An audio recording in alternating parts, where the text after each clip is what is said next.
Hello, Sarah of SEK Handmade here, and today I'm so excited to share with you the gorgeous texture of a fabric I'm calling the large herringbone. Let's go! Here is our large herringbone fabric. It's a really beautiful and unique texture made with some pretty basic stitches, so let's check out how we build this beautiful fabric. All right, let's talk about what supplies you're going to need for this tutorial.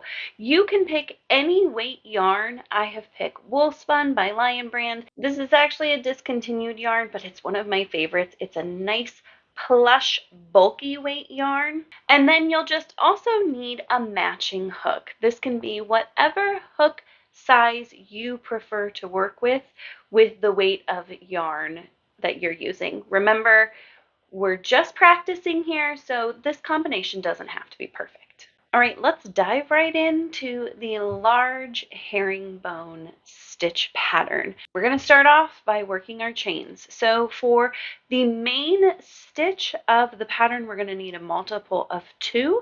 So go ahead and decide how many multiples of 2 you want. I'm going to say you should at least have 10 chains for your multiple of 2, just to make sure you get enough practice of all the stitches so you can really see what the fabric looks like. In addition to the multiples of 2, we're also going to want to add 1 for our turning chain on our first row. So let's go ahead and do that. I'm going to go ahead and chain 13. You can do that if you would like, or however many chains you decide will make a nice swatch for you. All right, now that I have my 13 chains, I'm ready to get started on my first row. You can work into your chain however you'd prefer. I like to work into the back bump of my chain. I'll be sure to link a video below so that if you'd like to learn how to do that, you can watch that tutorial. To get started, we're going to work a row of half double crochets, which means we're going to skip our first chain and work our half double crochets starting in the second chain from the hook. These are just your regular average half double crochet stitches here. So why don't you go ahead and work those down into your chain. Pause the video here and we'll meet back here once you have those worked. All right, I've worked my half double crochets all the way across in my chains and I'm ready for my second row. For my second row, I'm going to go ahead and chain 2. 1, 2, and then turn my work. Anytime I work crossed stitches, which is what we're going to do next, I like to leave a stitch on each end to kind of anchor my ends. So that's the first thing I'm going to do. We're going to be working a double crochet in the third loop of our half double crochets. So if you look at the top of your stitch, you've got your front loop, your back loop, and then hanging down here below is your third loop. So we're going to yarn over, insert our hook from bottom to top through that third loop, yarn over, pull up a loop, and then complete a double crochet. Now we're going to start working a row of our front crossed double crochets. We're going to skip the next stitch and work a double crochet into the third loop of the next stitch. Then we're going to go back and find that third loop of the stitch we skipped. We're going to yarn over, insert through that third loop, and complete a double crochet. That is our first front crossed double crochet stitch. We're going to do that again. We're going to skip the next stitch, work a double crochet in the third loop of the next stitch, come back to the third loop of the skipped stitch, and work a double crochet in there. I have a couple more of those to do. Skip a stitch, work in the third loop of the next stitch, come back to my skipped third loop, work a double crochet in that stitch. Go ahead and pause this video here. Work your crossed double crochets until you get to the last stitch of your row, and we'll meet back here. All right, I've worked across my row and I have one stitch left. I'm going to work my anchor stitch in that last stitch of the row, which I'm simply going to work a double crochet. So I'm going to chain one and turn my work. You can see that working in the third loop has left that beautiful braid on the front. It's one of my favorite techniques. For our next row, we're going to be working half double crochets, but we're going to be working them in a specific manner to really open up these crossed stitches. The first thing we're going to do is half double crochet in our first stitch. Then we're going to go ahead and half double crochet between our stitches there, between our first stitch and our first crossed stitch.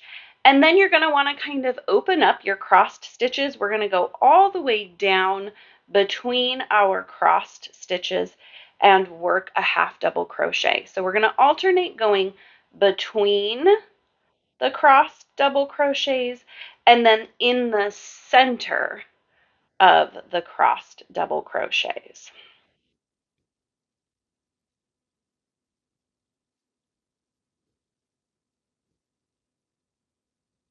And we're going to do that across until we've gotten to the center of our last cross double crochet. So go ahead and work to the center of your last cross double crochet, and we'll talk about finishing up the row.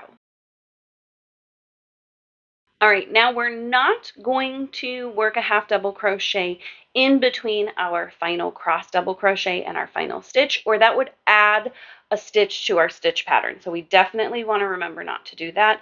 Instead, I'm just going to work a half double crochet into my final stitch of my row, and that's what it looks like. Now we're ready for row number 4. And so to do that, we're going to work more crossed double crochets. This time they're going to be back crossed double crochets though, but we're going to start the same by chaining 2, turning our fabric around and working a double crochet in the third loop of our first stitch. Now, the back crossed double crochets are going to start in the same way. We're going to skip a stitch and work in the third loop of our next stitch. Being careful not to grab a little bit of your front loop there like I almost did. Now we're going to work a double crochet behind the double crochet we just made. So we're going to yarn over. I want you to kind of fold that double crochet down. You're probably going to want to hold this loop on your hook. It can be easy for it to slip off and end up with not having 3 loops on your hook as you're working this double crochet. So I've got 3 loops on my hook, and I'm going to work my double crochet. And you can see how that is now hanging out behind the first double crochet we made. So let's do that again.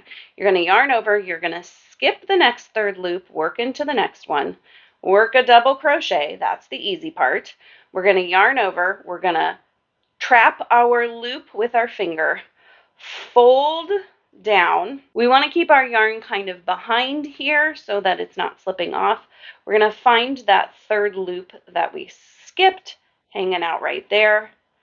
Grab our yarn, pull up a loop. We've got 3 loops on our hook.